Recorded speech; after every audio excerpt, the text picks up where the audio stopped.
بسم اللہ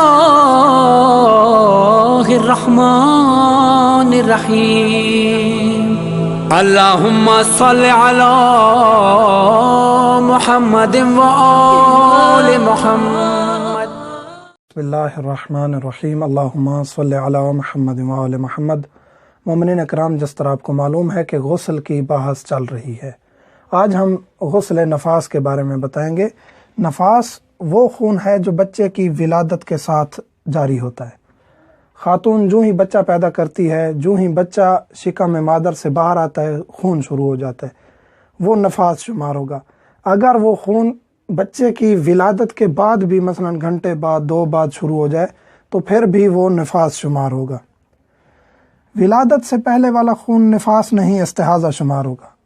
اب یہاں سوال ہوتا ہے کہ ولادت سے پہلے 12 گھنٹے 2 گھنٹے 14 گھنٹے 1 دن پہلے خون شروع ہو جاتا ہے خاتون کو، آیا وہ بھی نفاس ہے؟ نہیں، وہ نفاس نہیں ہے، وہ استحاضہ ہے۔ نفاس اور استحاضہ میں فرق ہے، اس طرح ہے جس طرح حیض اور استحاضہ میں ہے۔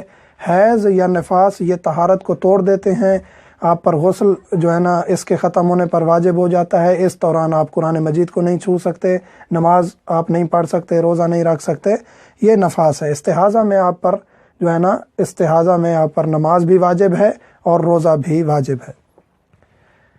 نفاس کی کم سے کم کوئی مقدار نہیں، زیادہ سے زیادہ 10 دن ہے۔ کم سے کم جس طرح حیض میں ہے کہ کم سے کم 3 دن مقدار ہو، لیکن نفاس میں کم سے کم کوئی مقدار نہیں ہے، 1 گھنٹہ بھی آ سکتا ہے یا 1 دن بھی آ سکتا ہے، لیکن زیادہ سے زیادہ مقدار جو ہے وہ 10 دن ہے۔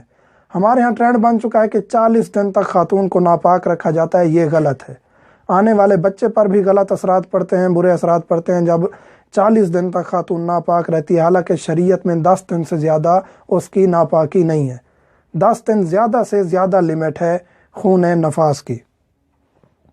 اگر عادت والی خاتون ہے تو عادت کے دن نفاس، باقی استحاضہ ہوگا۔ 10 دن اس خاتون کے لیے ہیں جس کی عادت نہیں ہے۔ عادت سے مراد وہی حیض والی عادت جو ہم ذکر کر چکے ہیں کہ اس کی عادت ہے 6 دن خون دیکھتی ہے، تو اب نفاس بھی 6 یا 7 دن ہی اس کا چلے گا، اس کے بعد وہ نفاس ختم ہو جائے گا، پھر استحاضہ شروع ہو جائے گا۔ نفاس اور اگلے حیض کے درمیان 10 دن کا فاصلہ ضروری ہے۔ یہاں ایک اور سوال ہوتا ہے کہ ہاں جی ہمیں تو خون جاری رہا، مستقل رہا، تو ہم کہاں جائیں؟ 40 دن تک خون جاری رہا، 40 دن تک خون جاری رہ سکتا ہے، 30 دن تک، 20 دن تک، 2 مہینے تک بھی جاری رہ سکتا ہے، لیکن نفاس وہی 10 دن ہے، یا عادت ہے تو وہی 7 دن۔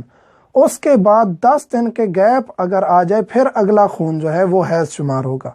مثلا آپ نے نفاس دیکھا، نفاس کے بعد آپ نے 10 دن کا گیپ رکھنا ہے، 10 دن کے دوران جو بھی خون آئے گا وہ استحاضہ شمار ہوگا، نماز بھی واجب ہے، روزہ بھی واجب ہے۔ اس 10 دن کے بعد اگلا جو 10 دن ہے، اگلا جو پیریڈ ہے، اگر 10 دن کے وقفے کے بعد، اس میں آپ نے دیکھنا ہے کہ اگر آپ کی عادت والے دن آ گئے ہیں تو پھر حیض شمار ہوگا، اگر عادت والے دن نہیں ہے تو پھر صفات دیکھیں گے۔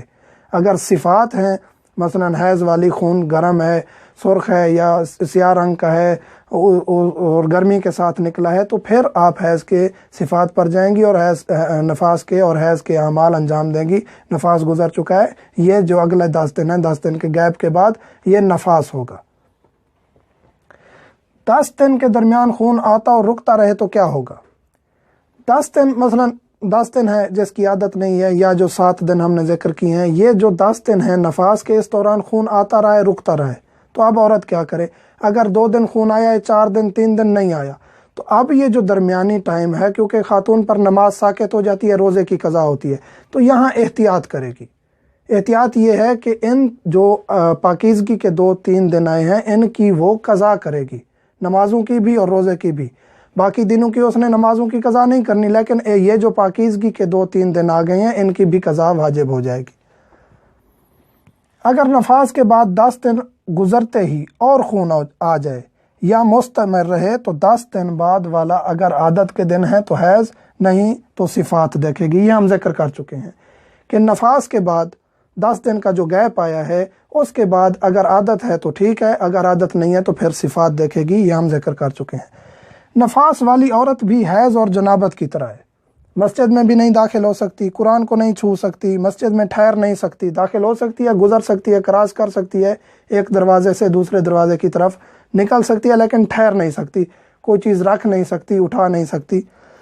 اور نفاس والی خاتون بھی حیض والی خاتون کی طرح ہے، اس کے ساتھ اس کو طلاق نہیں دی جا سکتی، اس کے ساتھ مباشرت نہیں ہو سکتی، اور وہ آیات سجدہ بھی نہیں پڑھ سکتی۔ جو بھی احکام ہیں جنابت اور حیض والے نفاس والی خاتون پر بھی وہی جاری ہوں گے۔ مومنین کے اگر مزید کوئی سوالات ہیں، واٹس ایپ نمبر دیا گیا ہے، ہم حاضر خدمت ہیں۔